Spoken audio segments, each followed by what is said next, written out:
Sometimes the dead speak louder than the living. I'm Miss Marple. Welcome to my new case. The first pale fingers of dawn were just beginning to creep across the manicured lawns of Meadowbrook Manor when the tranquil morning air of St. Mary Mead was shattered by Mrs. Dolly Bantry's piercing scream. It was the kind of sound that cuts through the gentle symphony of bird song and early morning rustlings, carrying with it an unmistakable note of genuine terror that no amount of theatrical dramatics could replicate. Miss Jane Marple, who had been enjoying her customary early cup of tea while observing the world wake up from her cottage window, set down her delicate china cup with the practiced calm of someone who had witnessed far too many of life's unexpected dramas. Her pale blue eyes, still sharp despite her 70-odd years, had already noted several curious details about this particular morning.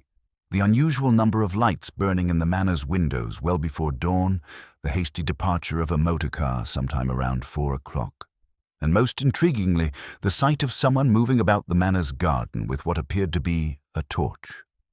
The object of Mrs. Bantry's distress was Sir Reginald Ashworth, the shipping magnate whose recent acquisition of Meadowbrook Manor had set the village tongues wagging for months. Sir Reginald, whose fortune was rumoured to exceed several £1,000,000, lay sprawled across the Persian carpet in his study, his silk dressing gown in a stark contrast to the dark stain spreading beneath his silver-haired head. The French doors leading to the terrace stood slightly ajar, and the morning breeze stirred the heavy curtains with an almost mocking gentleness. "Oh, Miss Marple," gasped Mrs. Bantry, as her elderly friend arrived at the manor with surprising swiftness. "Whatever are we to do? Poor Sir Reginald must have had some sort of accident during the night. Perhaps he fell and struck his head on the fireplace fender." Miss Marple's experienced gaze took in the scene with methodical precision. Sir Reginald's position was indeed curious, too far from the fireplace to have struck it in a simple fall, yet the wound on his temple suggested contact with something considerably harder than the oriental carpet beneath him. More interesting still was the crystal decanter of brandy on the side table, accompanied by 3 glasses, rather than the 2 one might expect for a solitary evening's drinking. The sound of hurried footsteps announced the arrival of the weekend's other guests, drawn by the commotion. Dr. Haydock appeared first, his medical bag already in hand and his expression professionally grave. Behind him came Timothy Ashworth, Sir Reginald's nephew and presumptive heir, whose hastily donned clothes could not quite conceal the trembling of his hands. Mrs. Clement, the vicar's wife, followed with her face a picture of shocked propriety, while Lila Marsh, Sir Reginald's attractive young secretary, descended the stairs with remarkable composure for someone who had just discovered her employer's demise. "When did you find him, Mrs. Bantry?" Dr. Haydock inquired, immediately kneeling beside the body. "Just now, not 10 minutes past," she replied, wringing her hands. "I came down early to arrange the flowers for the morning room. You know how particular Sir Reginald was about fresh flowers at breakfast, and I noticed the study door was open. He was always so insistent about his privacy." Miss Marple observed the assembled group with interest, noting how each person's reaction told its own small story. Timothy's grief appeared genuine, yet there was something in his manner that suggested relief as well as sorrow. She had noticed during the previous evening's dinner how his uncle had spoken dismissively of young people who expected inheritance without earning it. Lila Marsh, meanwhile, seemed remarkably composed for someone who had just lost her position along with her employer, though Miss Marple detected a slight tremor in her carefully manicured hands. Dr. Haydock completed his examination and rose with a troubled expression. "I'm afraid this doesn't appear to be a natural death," he announced quietly. "The wound suggests a blow from a heavy object, and there are clear signs of a struggle." As Mrs. Bantry hurried to telephone the police, Miss Marple remained in the study, her keen eyes noting details that would likely escape less observant minds. A morning newspaper lay beside Sir Reginald's chair, folded to reveal a headline about parliamentary inquiries into wartime shipping contracts. On the carpet, barely visible unless one knew where to look, lay a small pearl button that clearly didn't belong to Sir Reginald's dressing gown. Most intriguingly of all, the third brandy glass bore the faintest trace of lipstick, a shade that didn't match Mrs. Bantry's evening rouge. The peaceful village of St. Mary Mead was about to discover that even the most tranquil communities could harbor secrets dark enough to drive someone to murder. By 9 o'clock, the news of Sir Reginald Ashworth's violent death had rippled through St. Mary Mead with the inexorable speed of spilled water, finding every crack and crevice in the village's social fabric. The post office became an unofficial headquarters of speculation, where Mrs. Price Ridley declared with crisp satisfaction that she had always predicted these nouveau riche types would bring trouble to their peaceful community. "Mark my words," announced Colonel Bantry, his florid face growing redder with each pronouncement. "It's those London gangs we've been reading about. Motor cars on the main road, in and out before anyone can say Jack Robinson. Poor fellow probably surprised them in the act." His theory gained immediate support from several villagers who found comfort in the notion that evil had arrived from outside their tranquil borders. Mrs. Clement, pouring tea with hands steadied by years of parish emergencies, offered a different perspective. But Henry, she confided to her husband, if it were mere burglars. Why the 3 brandy glasses? Thieves don't typically pause for refreshments during their work. The vicar nodded gravely, his experience with human nature having taught him that the most obvious explanations were often the most misleading. At the village shop, theories multiplied like seedlings after rain. Mr. Pritchard claimed to have heard a motor car at precisely 4:15, its engine note suggesting expensive machinery heading toward the Blue Boar. Meanwhile, the dressmaker's assistant whispered of a woman's voice heard near the hedge late in the evening, though she admitted it could have been the wind calling through the trees. The arrival of Inspector Slack from Much Benham brought official authority to bear on the swirling speculation. A square-shouldered man with an unfortunate tendency toward premature conclusions, he surveyed the crime scene with the confidence of someone who had seen it all before. Within minutes of examining Sir Reginald's study, he had formed what he clearly considered an unshakable theory. "Quite straightforward, really," Inspector Slack announced to the assembled household, his notebook already filling with decisive scrawls. Sir Reginald surprised a burglar in the act. There was a struggle. The intruder struck him with some heavy object, probably that bronze paperweight that's conspicuously missing from the desk, and escaped through the French doors.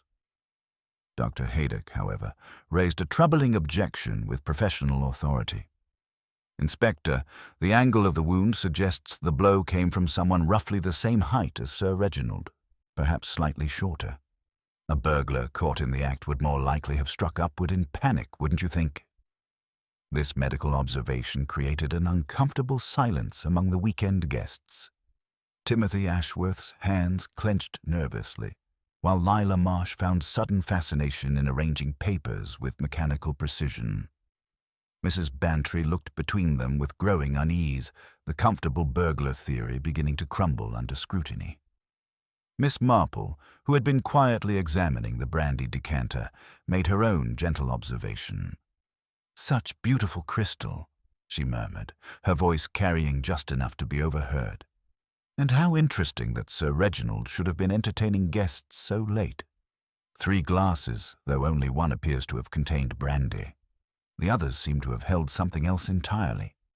Her pale blue eyes noted with satisfaction how Lila Marsh looked up sharply at this comment, the young woman's carefully maintained composure showing its first crack. "Sir Reginald often worked late," Lila said quickly. "He frequently had tea or coffee brought to the study when reviewing important documents." "Of course, my dear," Miss Marple agreed with characteristic gentleness, though I couldn't help noticing that delicate shade of lipstick on one of the glasses. "Such a lovely color. Parisian rose, I believe. I had a similar shade myself once, though it never suited my complexion quite as well as it obviously suits someone here." The effect was immediate and telling. Lila Marsh went quite pale, her hand unconsciously moving toward her lips, which bore the exact shade Miss Marple had described. Timothy's eyes darted nervously between the women present, while Mrs. Clement touched her own cosmetic-free mouth in confusion. Inspector Slack, growing increasingly irritated with what he perceived as irrelevant domestic chatter, cut through the tension with characteristic bluntness. "Ladies, I hardly think cosmetics are relevant to a case of burglary and murder. Now, I need to establish everyone's movements after dinner last evening." As the inspector began his methodical questioning, Miss Marple settled quietly in a corner chair, her knitting needles clicking softly. To casual observers, she appeared merely an elderly lady occupying herself during tedious police business. In reality, her sharp mind was cataloguing inconsistencies, noting nervous gestures, and filing away each revealing detail for future consideration. The peaceful facade of the weekend house party was beginning to crumble, and Miss Marple suspected that Inspector Slack's convenient burglar theory would prove merely the first of many false trails in what promised to be a considerably more complex puzzle than anyone yet realized. Inspector Slack's methodical questioning began with Timothy Ashworth, whose pale complexion and nervous fidgeting had not escaped Miss Marple's attention.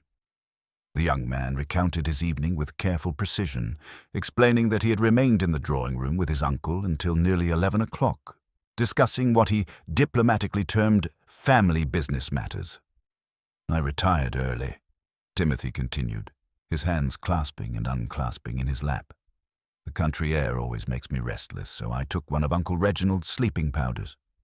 I heard nothing until Mrs. Bantry's scream this morning." His left eye twitched almost imperceptibly as he spoke, a detail that Miss Marple filed away with the interest of someone who had observed countless nervous schoolboys over the years. Dr. Haydock, when questioned about his overnight stay, provided more precise information. "I heard footsteps in the corridor around midnight," he stated with medical certainty.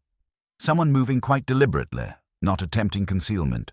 Then again near 2 o'clock. Though those steps seemed more cautious."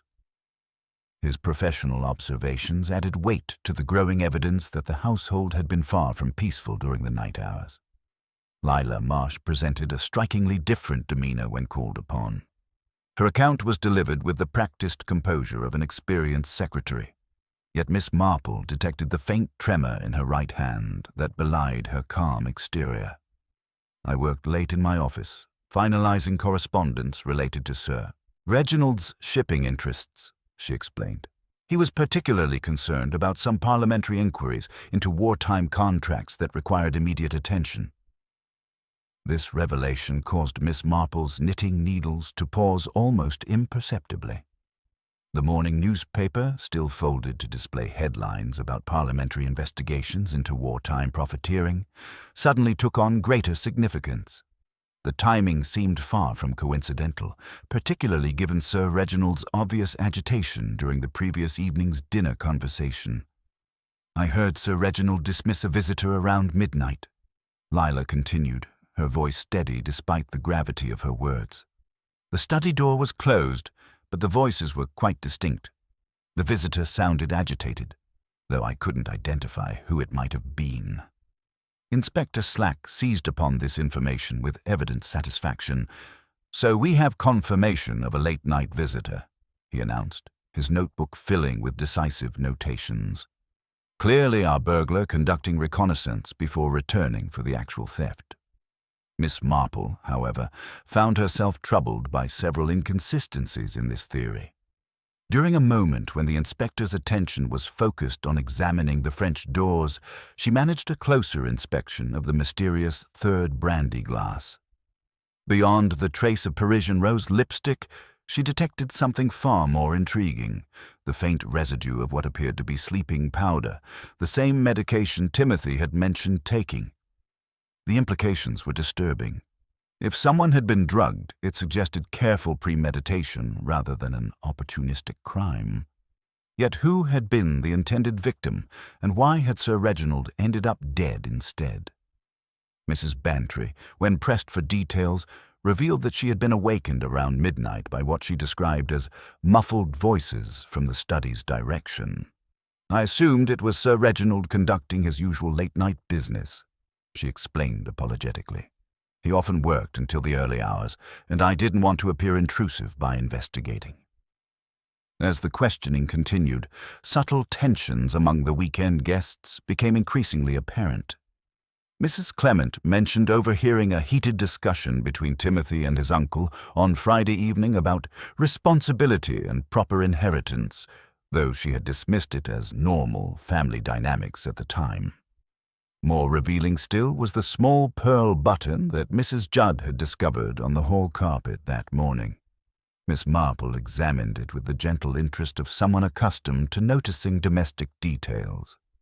Not quite mother-of-pearl, she observed, but the cheaper composite variety that yellowed slightly at the edges, the sort sold at local haberdashers for 6 shillings. None of the ladies present wore garments with buttons of this particular type. Dr. Haydock's medical examination had revealed additional troubling details. The wound pattern suggested multiple blows rather than a single strike, indicating either extreme rage or cold determination to ensure death. Moreover, the complete absence of defensive wounds implied Sir Reginald had been taken entirely by surprise, hardly consistent with confronting an unexpected intruder. As Inspector Slack continued his investigation with increasing confidence in his burglar theory, Miss Marple recognized the familiar signs of a community beginning to fracture under suspicion. The comfortable certainties of village life were eroding, replaced by the far more disturbing possibility that the killer walked among them, wearing the trusted face of a friend or family member. The truth, she suspected, lay not in external threats, but in the complex web of relationships, resentments, and secrets that bound this household together and had ultimately torn it apart. By late morning, Inspector Slack had commandeered Sir Reginald's mahogany desk and spread his investigation across its leather-inlaid surface with the methodical satisfaction of a man who believed the case was rapidly approaching its conclusion.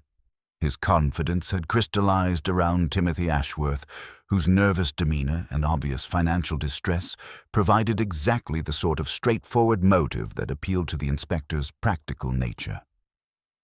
"Mr. Ashworth," Inspector Slack began, his tone sharpening as he leaned forward across the polished wood, "I require clarification about your uncle's intentions regarding his will.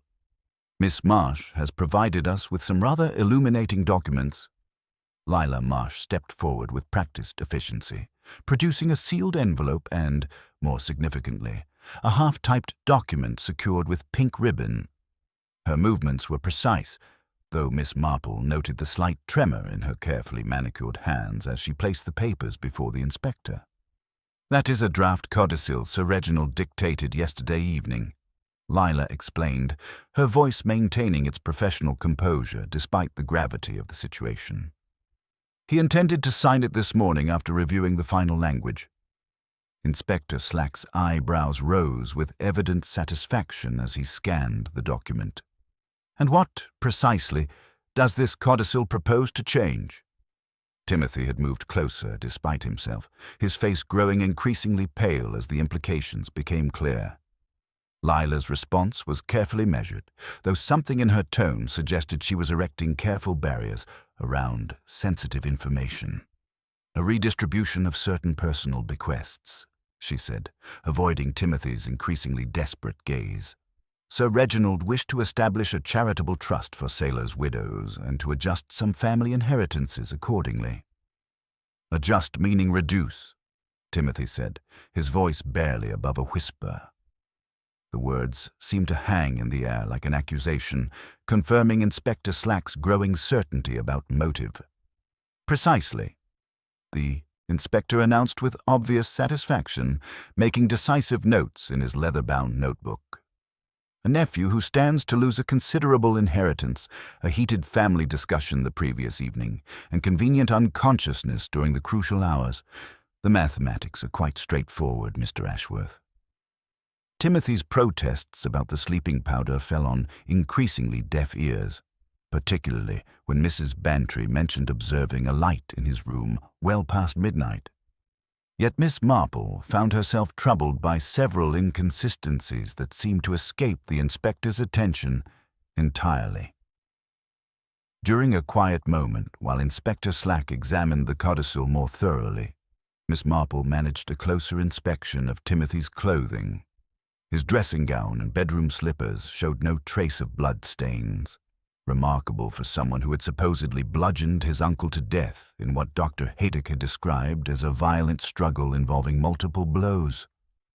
More intriguing still was her gentle inquiry about the morning newspaper, which Mrs. Bantry confirmed would not have arrived until 7:30 with young Peters from the village. Yet the paper had been positioned beside Sir Reginald's chair as though he had been reading it during his final hours, folded precisely to display the parliamentary inquiry headlines that had been troubling him. Such curious timing, Miss Marple murmured to herself, her knitting needles clicking softly as she processed this information. Someone had deliberately placed that newspaper, creating a tableau that suggested Sir Reginald's state of mind while simultaneously providing a pointed commentary on his death. Inspector Slack's discovery of a small blood stain on Timothy's shirt cuff seemed to seal the young man's fate, though Dr. Haydock's examination suggested the stain was far too minimal and too old to have resulted from the savage attack on Sir Reginald. The inspector, however, dismissed such medical subtleties with characteristic impatience. "The evidence speaks for itself," Slack declared, gathering his papers with triumphant efficiency. "Mr. Ashworth, I must ask you to accompany me to Much Benham for formal questioning. You would be wise to arrange for legal representation." As Timothy was led away, his shoulders sagging under the weight of circumstantial evidence, Miss Marple observed the reactions of the remaining household members with her characteristic attention to human nature. Lila Marsh displayed what appeared to be genuine distress, though whether from sympathy for Timothy or concern for her own position remained unclear. Most telling was Mrs. Bantry's obvious discomfort with the inspector's conclusions. Despite her earlier suspicions about the midnight light, she now seemed genuinely troubled by the arrest of someone she had known since childhood. "He's such a gentle soul," she confided quietly to Miss Marple as the police car disappeared down the drive. "I simply cannot imagine Timothy capable of such calculated violence, regardless of his troubles." Miss Marple found herself in complete agreement. Her long experience with human wickedness had taught her that, while desperation could drive people to extraordinary actions, the methodical brutality of Sir Reginald's murder suggested a fundamentally different personality, one capable of cold calculation and ruthless execution. As afternoon shadows began to lengthen across Meadowbrook Manor's manicured grounds, Miss Marple realized with growing certainty that the real killer remained among them, protected by Inspector Slack's premature conclusions and the comfortable village assumption that the most obvious suspect must surely be guilty. With Timothy's departure for Much Benham, an unsettling quiet descended upon Meadowbrook Manor. The remaining household members moved through their afternoon routines with the careful politeness of people suddenly aware that suspicion might fall upon any of them next. Miss Marple, however, found this enforced intimacy precisely what she needed to pursue the nagging inconsistencies that Inspector Slack's hasty conclusions had overlooked. While Mrs. Bantry busied herself with unnecessary flower arrangements and Dr. Haydock made his professional rounds in the village, Miss Marple took advantage of the reduced scrutiny to conduct her own methodical examination. Her first destination was the terrace outside the study's French doors, where she had earlier noticed subtle disturbances in the gravel that suggested someone had moved about during the night hours. The climbing roses beside the terrace yielded their first significant clue. Caught on a thorn of the New Dawn variety, Miss Marple discovered not only the pearl button that had been found in the study, but its likely source, a small tear in the fabric where the button had been violently wrenched free. More telling still was a thread of black fabric clinging to the same thorn, the cheap imitation silk suggesting a working woman's garment rather than the fine materials favored by the weekend guests. Physical evidence and careful deduction. The garden hose lay coiled near the potting shed, its nozzle still damp despite the morning sun. The water butt showed recent disturbance, its surface bearing the telltale rings that suggested something heavy had been submerged and retrieved. Miss Marple noted these details with the practiced eye of someone who understood that murderers often required unexpected cleanup after their violent work. Her examination of the study itself proved equally illuminating. The morning newspaper, still folded to display headlines about parliamentary inquiries into wartime shipping contracts, presented a glaring inconsistency that had escaped official notice. Young Peters from the village delivered papers at precisely 7:30 each morning, yet the newspaper's position beside Sir Reginald's chair suggested he had been reading it during his final hours. This careful staging implied someone had deliberately arranged the scene to suggest Sir Reginald's state of mind while simultaneously providing commentary on his death. The typewriter revelation. Miss Marple's gentle request to examine Lila Marsh's typewriter provided the most startling discovery of the afternoon. Under the guise of admiring modern office equipment, she typed a brief sample line and immediately noticed the machine's distinctive characteristics, a slightly elevated R and a chipped T that left unmistakable marks on the paper. Such precision these machines provide, Miss Marple observed innocently, comparing her sample to the codicil that lay on Lila's desk.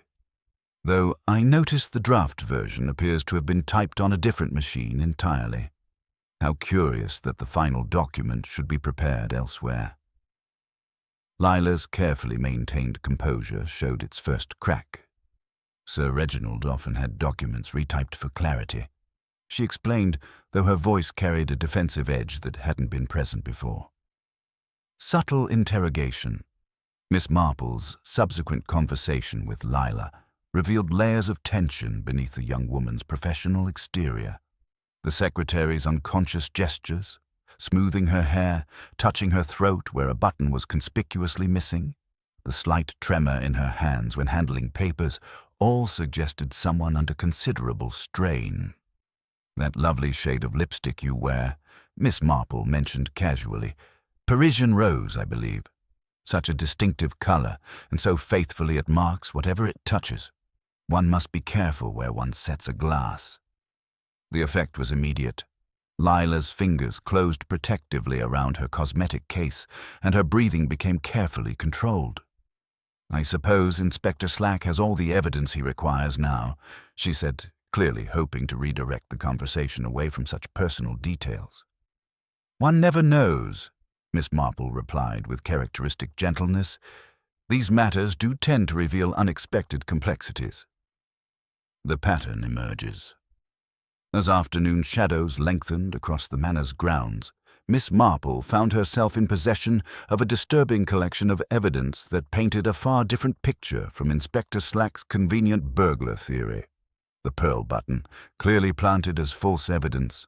The newspaper, deliberately positioned to suggest motive. The codicil, possibly forged on a different typewriter. The lipstick trace on a glass that had contained sleeping powder rather than brandy. Each detail individually might be dismissed as coincidence, but together they formed a pattern that spoke of careful premeditation rather than desperate impulse. Someone had orchestrated Sir Reginald's death with meticulous attention to detail, creating a false narrative designed to implicate Timothy while concealing their own involvement. Miss Marple recognized with growing certainty that the real killer remained among them, protected by Inspector Slack's premature conclusions and the village's comfortable assumption that evil must come from outside their peaceful community. The truth, as always, lay in the complex web of human relationships and the dangerous secrets people would kill to protect. The afternoon's discoveries had left Miss Marple with a collection of evidence that painted an increasingly disturbing picture, yet she recognized the need for careful verification before drawing final conclusions. Her first priority was understanding the servants' movements during the crucial midnight hours, as domestic staff often possessed the most accurate knowledge of household activities. Mrs. Judd proved surprisingly forthcoming when approached in the kitchen, her natural defensiveness about household management overriding any reluctance to discuss the previous evening's events. Edna took the brandy tray to the study at Sir Reginald's request, she explained, polishing silver with unnecessary vigor. Miss Marsh met her at the door, said she'd handle it herself to avoid disturbing Sir Reginald's important meeting. The maid herself, when gently questioned, revealed information that transformed Miss Marple's understanding of the evening's events. Edna's confession about borrowing Lila's lipstick and sampling the brandy provided a logical explanation for the Parisian rose, traces on the drugged glass. More significantly, her subsequent unconsciousness from the sleeping powder had eliminated the household's most observant witness during the critical hours. "I felt ever so drowsy after that sip," Edna admitted, her hands nervously smoothing her apron. "Next thing I knew, Mrs. Judd was shaking me awake past 1 o'clock. I'd meant to slip out and meet Bert from the garage, but I couldn't keep my eyes open." This revelation suggested careful premeditation rather than spontaneous violence. Someone had deliberately incapacitated the servant most likely to observe nocturnal activities, creating a window of opportunity for murder. Miss Marple's examination of the study yielded additional troubling evidence. The bronze paperweight bearing Shakespeare's profile had been returned to its customary position, yet retained a suspicious chill and faint traces of verdigris that suggested recent immersion in water. The morning newspaper, still folded to display headlines about parliamentary inquiries into wartime shipping contracts, represented another carefully orchestrated detail designed to establish Sir Reginald's supposed state of mind. The arrival of Colonel Melchett in the early evening brought unexpected complications to Inspector Slack's hasty conclusions. The chief constable's weathered face bore the expression of a man wrestling with uncomfortable doubts as he shared forensic details that effectively exonerated Timothy Ashworth. "The blood spatter patterns indicate a left-handed assailant," Colonel Melchett explained with military precision. "Moreover, the victim's body temperature suggests death occurred between midnight and 2 o'clock, well after Timothy's sleeping powder would have rendered him unconscious." This official contradiction of the established theory sent visible ripples of unease through the assembled household. Lila Marsh's carefully maintained composure showed increasing strain, her fingers unconsciously worrying at the missing button on her black jacket, a nervous gesture that had become more pronounced throughout the day. Miss Marple chose this moment to share her own observations about the climbing roses outside the study windows. "The new dawn variety can be quite vigorous," she remarked conversationally. "It does tend to catch on clothing when one passes too close in darkness, leaving such distinctive tears in the fabric." The effect on Lila was immediate and telling. Her hand moved instinctively toward the torn fabric, then stopped as she recognized the gesture's implications. Dr. Haydock's professional examination of the damage revealed forceful contact with thorns, while Miss Marple's gentle observation about morning dew contradicted Lila's claim of daytime damage. During a quiet moment, Miss Marple discovered additional evidence in Lila's office files. Index cards marked C. Ash and M. Clement, trustee draft, that suggested the Codicil's implications extended beyond simple inheritance redistribution. The secretary's family connection to Sir Reginald, revealed through a photograph of her mother in his father's employ, added layers of complexity to potential motives.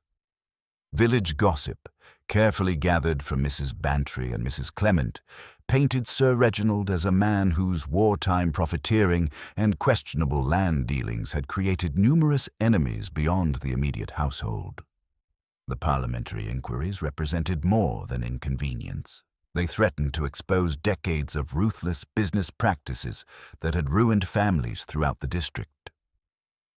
As evening shadows lengthened across Meadowbrook Manor, Miss Marple recognized that the carefully constructed facade was beginning to crumble.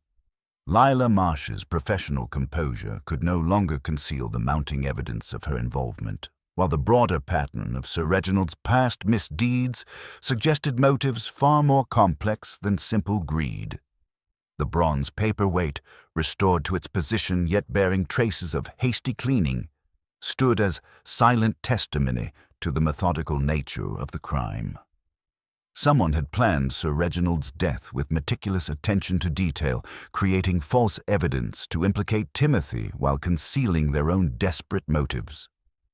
Miss Marple settled into her corner chair with characteristic patience, recognizing that the final revelation required one more carefully orchestrated confrontation to expose the truth that lay hidden beneath layers of deception and long-buried secrets. Evening shadows had settled over Meadowbrook Manor with an oppressive weight that seemed to press against the windows and seep through the very walls. The household moved with the careful deliberation of people suddenly aware that every gesture might be observed and interpreted. Every word weighed for hidden meaning. Miss Marple had positioned herself in the drawing-room's corner chair, her knitting needles maintaining their gentle rhythm while her pale blue eyes missed nothing of the subtle drama unfolding around her. The discovery that would shift the investigation's focus came from Dr. Haydock himself, whose methodical nature had led him to review his preliminary findings one final time. His exclamation of dismay drew the household like moths to flame, though Miss Marple noted with interest how each person's reaction revealed their inner state of mind. "My detailed notes have been taken," Dr. Haydock announced, his professional composure cracking slightly. "More significantly, the toxicology samples I collected from the Brandy decanter have vanished from my medical bag. Someone has been through my things with considerable thoroughness." Inspector Slack seized upon this development with renewed vigor, seeing it as validation of his investigative methods.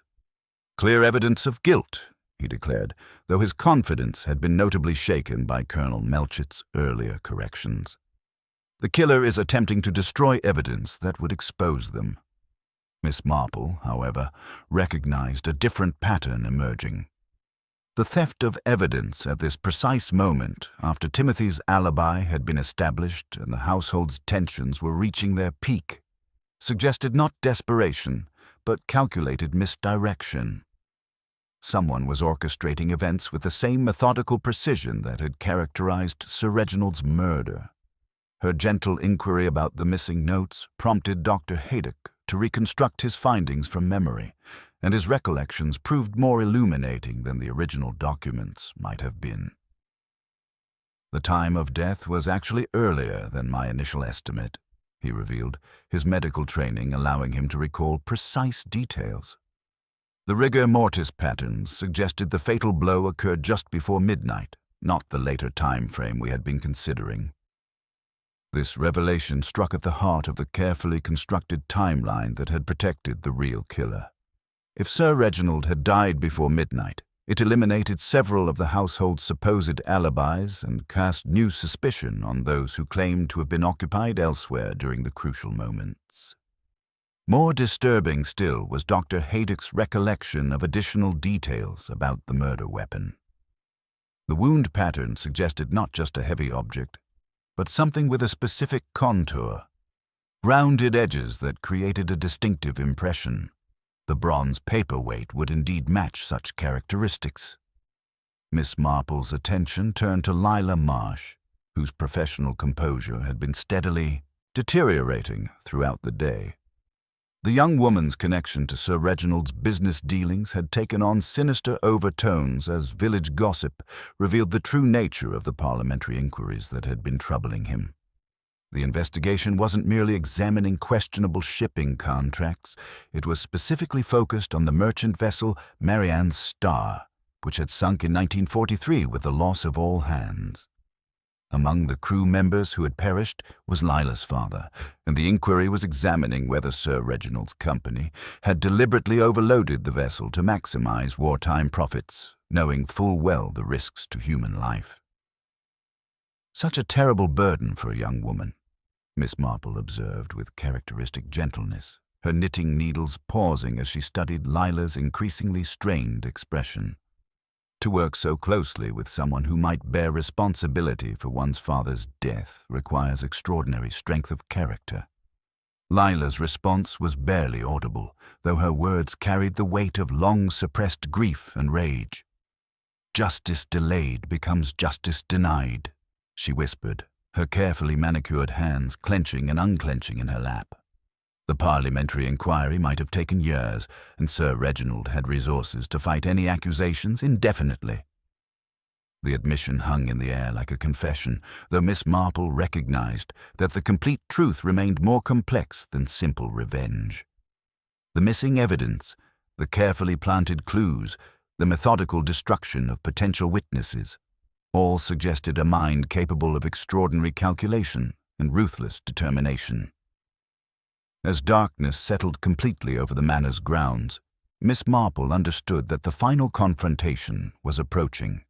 The killer had revealed themselves through their very attempts at concealment, and the web of deception was finally beginning to unravel under the weight of its own complexity. The oppressive weight of evening had settled over Meadowbrook Manor like a shroud, and Miss Marple found herself alone in the drawing-room with Lila Marsh as the other household members retreated to their various concerns. Inspector Slack had departed for Much Benham to coordinate Timothy's release, while Dr. Haydock worked in the library, attempting to reconstruct his stolen notes from memory. The moment Miss Marple had been patiently orchestrating had finally arrived. Miss Marple's knitting needles maintained their gentle rhythm as she observed Lila's increasingly restless behavior. The young woman's professional composure, so carefully maintained throughout the day, showed subtle cracks that spoke volumes to someone experienced in reading human nature. Her fingers worried constantly at the missing button on her black jacket, and her gaze kept drifting toward the sealed study windows where Sir Reginald had met his violent end. "Such a peaceful evening after such turmoil," Miss Marple began, conversationally, her voice carrying the gentle cadence of someone making idle observations. "It puts one in mind of how deceptive appearances can be. Take that lovely pearl button we found this morning. Such a small thing, yet it tells quite a story when one knows how to read it properly." Lila's hand stilled against her jacket, the unconscious gesture betraying her awareness of the missing fastening. Her voice, when she responded, carried a careful neutrality that couldn't quite conceal the tension beneath. "I suppose the police will eventually trace it to its owner." "Oh, my dear, I believe they already have," Miss Marple replied with characteristic mildness, her pale blue eyes never leaving her knitting. "You see, it's not simply a matter of matching buttons. It's understanding how they come to be where they're found. The climbing roses outside the study are particularly vigorous this year. The new dawn variety can be quite aggressive when one passes too close in darkness." The effect of Miss Marple's words was immediate and telling. Lila's breathing became more controlled, her posture straighter, as though she were preparing for battle. Yet there was something else in her expression, a strange mixture of relief and defiance that suggested the burden of deception was becoming too heavy to bear. The newspaper beside Sir Reginald's chair was a particularly thoughtful touch, Miss Marple continued, her tone remaining conversational despite the gravity of her observations. "Folded so precisely to display those headlines about parliamentary inquiries into wartime shipping contracts. It created such a vivid picture of his final state of mind. Of course, young Peters doesn't deliver the morning papers until 7:30, which means someone placed it there after the fact to create a very specific impression." Lila's carefully maintained silence spoke more eloquently than any protestation of innocence. Miss Marple recognized the signs of someone whose elaborate deceptions were being systematically dismantled, piece by carefully constructed piece. "The Marianne star," Miss Marple said softly, noting how Lila's face went pale at the ship's name. "Such a tragedy. All those young sailors lost when the vessel foundered in 1943. Among them, I believe, was your father. How difficult it must have been to work so closely with someone you held responsible for his death." The words hung in the air like an accusation, and Lila's professional mask finally began to slip entirely. Her voice, when she spoke, carried the weight of long-suppressed grief and fury that had been carefully hidden beneath months of meticulous planning. "He destroyed my family without a second thought," Lila whispered, her hands clenching in her lap. The parliamentary inquiry would have taken years, and Sir Reginald had resources to fight any accusations indefinitely. Meanwhile, families like mine would never receive justice for their losses. Miss Marple sat, aside her knitting, recognizing that the moment of truth had finally arrived. The Codicil establishing a charitable trust for sailors' widows. That was genuine, wasn't it? Sir Reginald's conscience had been more troubled than he let on. Lila's nod was barely perceptible, though her eyes held a mixture of pain and vindication. He was going to buy absolution with charity, announce the trust publicly as evidence of his philanthropic nature. The parliamentary committee would have been impressed by his generosity, and the inquiry would have quietly concluded with mild criticism at most. As the evening progressed toward its inevitable conclusion, Miss Marple found herself both saddened and impressed by the young woman's intelligence and determination. The sleeping powder in the third brandy glass, the carefully planted evidence, the theft of Dr. Haydock's notes, each element revealed a mind capable of extraordinary calculation and ruthless execution. The bronze paperweight required particularly careful handling afterward, Miss Marple observed gently. Cleaning it thoroughly in the garden water butt and returning it to its proper position while maintaining the appearance of interrupted burglary demanded considerable attention to detail. Lila's response carried something approaching professional pride despite the gravity of her situation. "Justice delayed becomes justice denied, Miss Marple. Sometimes one must take matters into one's own hands when the official channels fail so completely." The psychological confrontation had reached its climax, yet Miss Marple recognized that the complete revelation must wait for the proper moment. The truth was emerging like dawn, breaking over the village, slowly, inevitably, and with the terrible beauty of absolute certainty. The drawing-room had settled into an expectant quiet as evening shadows deepened across Meadowbrook Manor's grounds. Inspector Slack's return from Much Benham, accompanied by a visibly relieved Timothy Ashworth, brought the household together once more in an atmosphere thick with unresolved tension. Miss Marple observed each person's demeanor with her characteristic attention to human nature, noting particularly how Lila Marsh's professional composure had grown increasingly brittle throughout the day. "Such a trying day for everyone," Miss Marple began conversationally, her knitting needles resuming their gentle rhythm. "I find myself quite fascinated by small domestic details that others might overlook. Take that lovely bronze paperweight, for instance. Shakespeare's profile rendered so beautifully, though I couldn't help noticing it seemed rather green about the edges earlier." She rose with apparent casualness and moved toward Sir Reginald's desk, where the bronze figure sat in its customary position. Verdigris can be such a stubborn thing, though a touch of salt with lemon works wonders. One of those useful household remedies that Mrs. Judd would appreciate, I'm sure. Lila's eyes followed Miss Marple's movements with increasing wariness, her fingers unconsciously worrying at the missing button on her black jacket. The gesture had become more pronounced throughout the day, a nervous habit that spoke volumes to someone experienced in reading human behavior.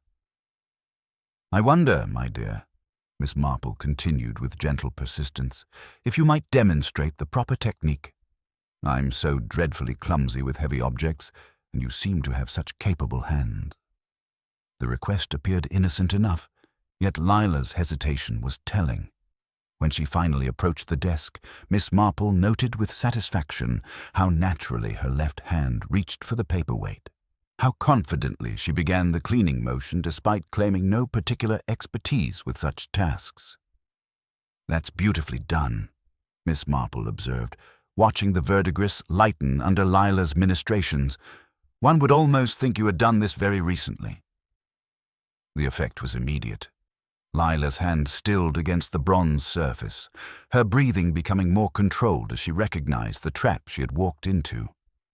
The faint scent of iodine from her sleeve provided another piece of evidence, drawing Miss Marple's gentle but observant gaze to the pale scratches along Lila's forearm, marks that spoke of contact with thorned roses in darkness.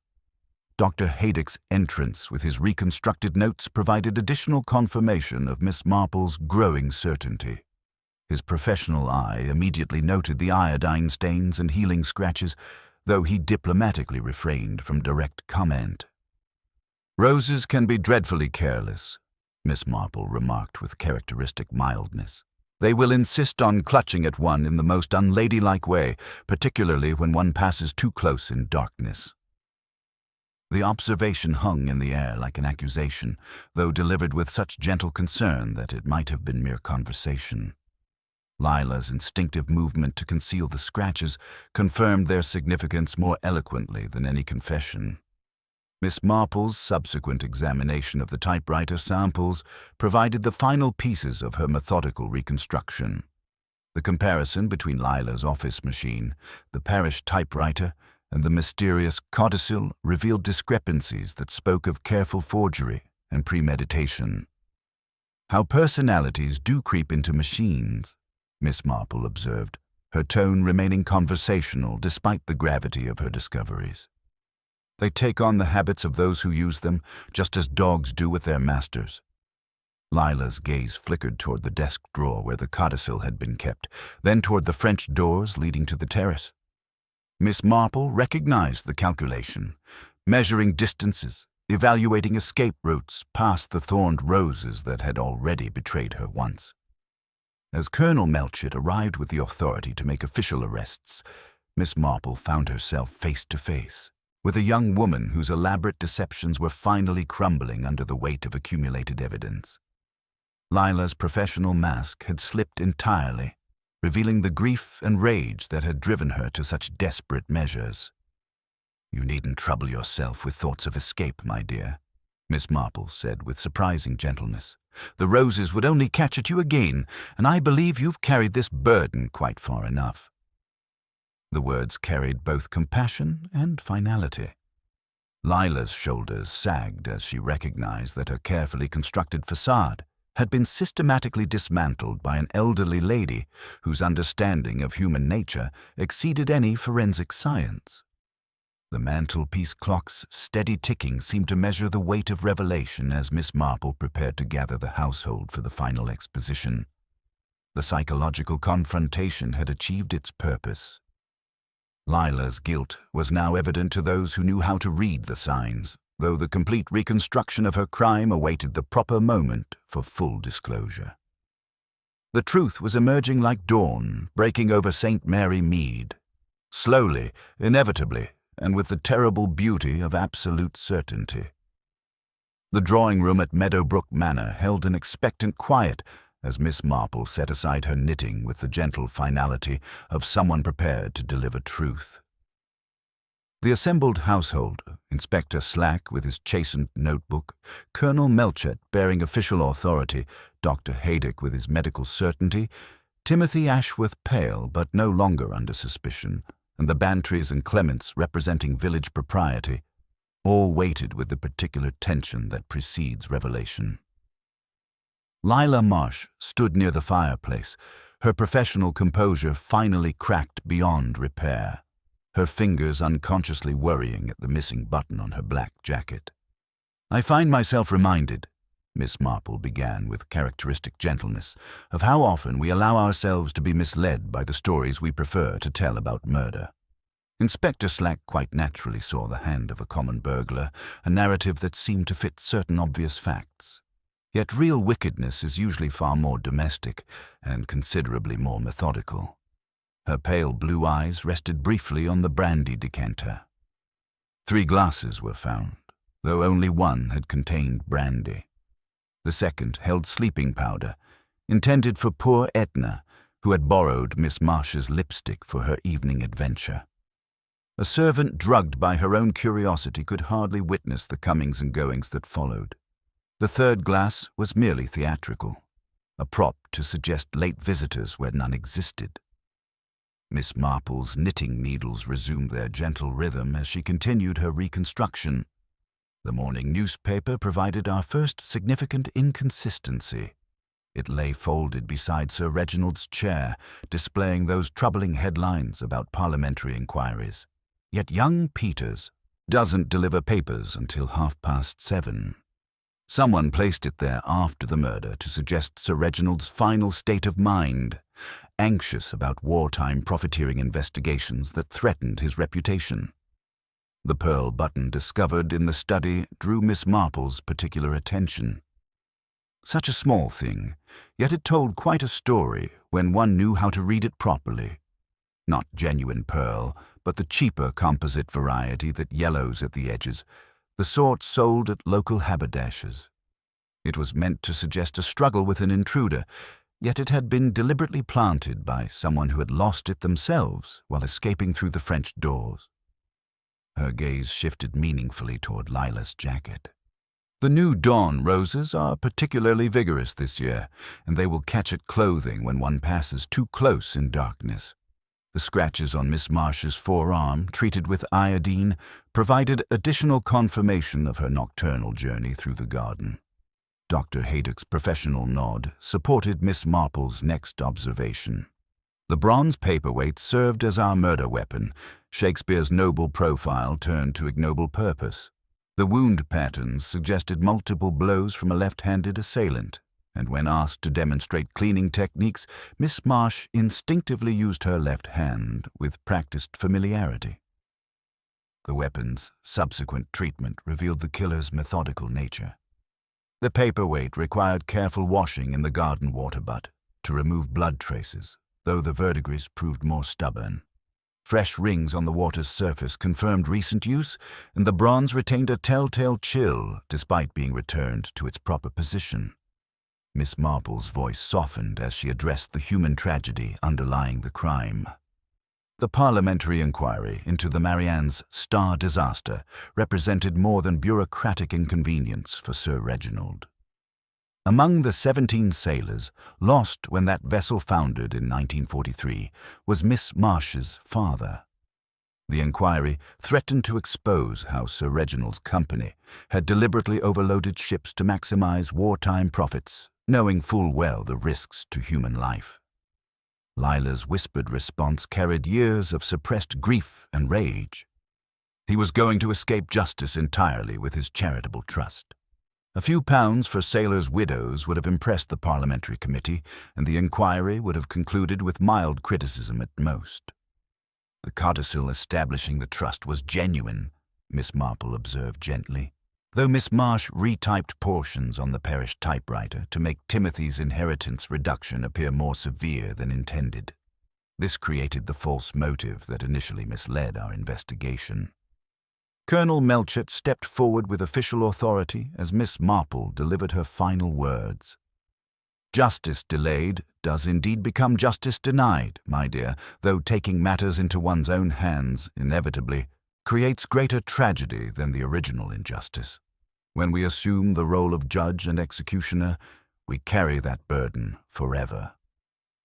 As Lila was led away, her professional mask finally abandoned entirely, Miss Marple reflected on the complex web of human emotions that had driven such careful planning toward such devastating conclusions. The peaceful village of St. Mary Mead would remember this case as proof that the most dangerous criminals were often those whose intelligence exceeded their moral restraint. The silence that followed Lila Marsh's departure possessed a different quality than the expectant quiet that had preceded revelation. Heavier, more final, like the settling of dust after a long disturbance. Inspector Slack closed his notebook with uncharacteristic humility, while Colonel Melchett issued quiet instructions that would formally conclude the investigation. The assembled household moved with the careful deliberation of people suddenly aware that they had witnessed something that would forever alter their understanding of human nature. Timothy Ashworth lingered near the mantelpiece, overwhelmed by the inadequacy of gratitude in the face of being spared the gallows by an elderly lady with knitting needles and pale blue eyes. "Miss Marple," he began, then stopped, searching for words that might encompass his relief and bewilderment. "I cannot begin to express—" "My dear boy," Miss Marple interrupted with characteristic gentleness. "You will do very well by doing sensibly. I should begin with your uncle's papers and that codicil. There is much there to be set right." Dr. Haydock gathered his reconstructed notes with professional satisfaction, though his expression reflected the particular unease that accompanied understanding rather than mere observation. "The methodical nature of the crime was truly extraordinary," he murmured. "The sleeping powder administered to eliminate witnesses, the carefully planted evidence, the theatrical staging with newspapers and brandy glasses, each element revealed a mind capable of remarkable calculation." Mrs. Bantry, ever practical despite her emotional turmoil, busied herself with unnecessary arrangements while processing the disturbing knowledge that evil had walked among them wearing the trusted face of professional competence. Her whispered conversations with Mrs. Clement revealed the particular shock of discovering that the most dangerous criminals were often those whose intelligence exceeded their moral restraint. The bronze paperweight, restored to its proper position yet forever tainted by its role in the tragedy, served as a silent reminder of how ordinary objects could become instruments of extraordinary violence when wielded by desperate hands. Miss Marple's gentle observation about its weight seemed particularly poignant in retrospect. It had indeed required considerable strength and determination to wield it with such devastating effect. As official vehicles departed into the night, leaving Meadowbrook Manor to contemplate its violated peace, Miss Marple found herself reflecting on the eternal struggle between justice and vengeance that had driven this particular tragedy.